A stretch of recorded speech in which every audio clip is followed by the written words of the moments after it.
What's going on, you guys? Alright, in this video we are going to be talking about how to factor a new type of problem. So yesterday we factored with a greatest common factor, GCF, and that's not going away. We still got to do that in every, or at least check for it in every single problem. Today we're going to learn how to factor a trinomial, x squared plus bx plus c. Okay, so the first thing we're going to notice is most of these problems are going to be trinomials, okay, but they're quadratic, x squared plus something x plus c, okay? So to preview this, I want to look at this problem on the left, x minus 3 times x plus 6. Remember, factoring, our job is to create a multiplication problem. Well, here the multiplication problem is already made, so we're going to undo it, okay, just as a little review of what we've done. So we distribute, we get x squared plus 6x, and then distribute the negative 3 minus 3x minus 18. So when I combine the like terms, I get x squared plus 3x minus 18. You'll notice that's the same as the problem we're about to start with in example 1. Okay, the idea here is that factoring is going backwards from what we were doing before. Okay, so I'm now going to give you a problem that starts as x squared plus 3x minus 18, and it's our job to get it back to x minus 3 times x plus 6. We're factoring it. We're creating that multiplication problem. Like, here there's no multiplication problem. Now there is a multiplication problem. That's where we're headed. Okay, so the two things we got to look for is, okay, where did the 3 and the 6 come from? All right, well, they come from the 18. Notice the negative 3 times 6 created that negative 18, right? So when we're figuring out what numbers to put in those spots, we're going to look at the c value, the constant, the number there, right? We're going to find out what multiplies to that, all right? And then if you look at the positive 3x, that came from 6x minus 3x, all right? And so the two numbers we chose, 6 and negative 3, or I guess the two numbers it started with, add up to positive 3. Okay, so a little acronym I've seen before that I think it can be helpful is MAM. M-A-M.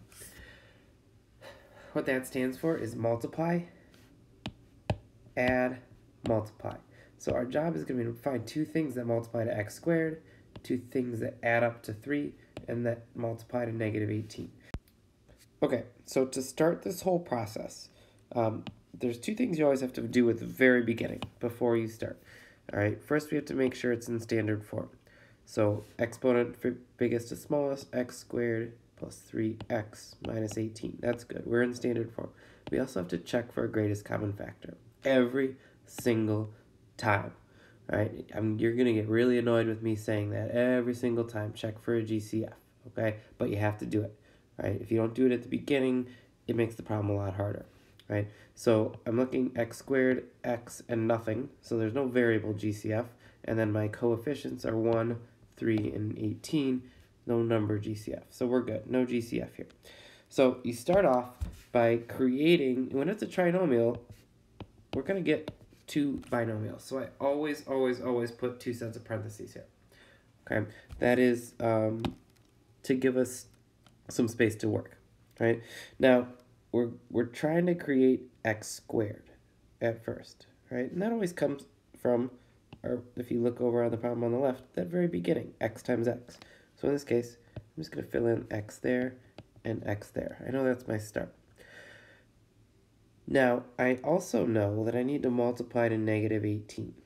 And looking back on the right side again, that came from the two numbers at the ends being multiplied together. Okay, so I'm going to look for pairs of numbers that multiply. I just like to do to 18. Okay, it makes it simpler. So we're going to multiply to 18. So times, that's a multiplication symbol, to 18. I'm going to make a list. What are all the pairs of numbers that multiply to 18? And when you make this list, you should start with the smallest number. 1 times 18. 2 times 9. 3 times 6. And that's it. So those are my three pairs. Now, I need some combination of those to add up to positive 3. Right? So and here's where MAM comes in, right? We're multiplying to 18, and we have to add up to 3. So right now, if I look at these, 1 plus 18 is not 3, 2 plus 9 is not 3, 3 plus 6 is not 3. Well, the problem here is we're actually trying to make negative 18. So if I'm going to multiply to a negative number, one of these should be negative. So it's really kind of like I'm subtracting. The difference between them should be 3. Well, the difference between 1 and 18 is 17. Difference between 2 and 9 is 7. Difference between 3 and 6 is 3. Ding, ding, ding. There's the number we're looking for, positive 3. So how do I get positive 3 out of that? I make the 3 negative. Negative 3 plus 6 is positive 3. Okay, and we're happy about that. So those are the two numbers I'm going to choose to put in my parentheses, negative 3 and positive 6.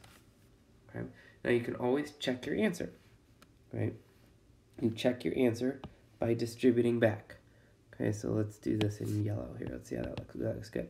Okay, so we check the answer. We distribute back. We get x squared plus 6x minus 3x minus 18. That's x squared plus 3x minus 18. Is that the original? It is.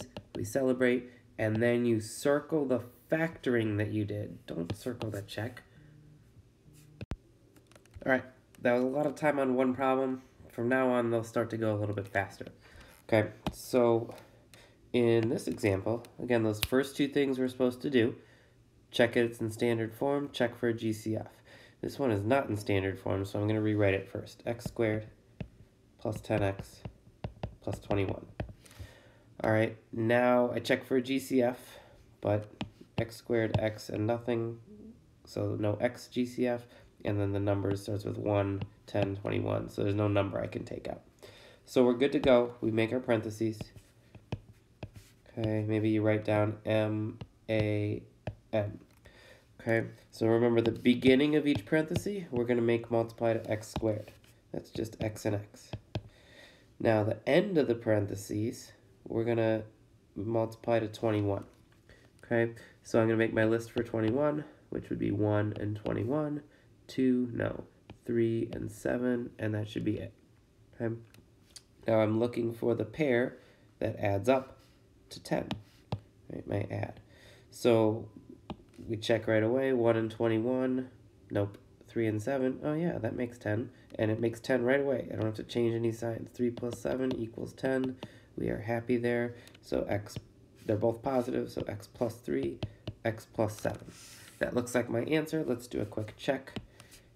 Check it out. It's distributed, so x times x is x squared. X times 7 is plus 7x. 3 times x is plus 3x.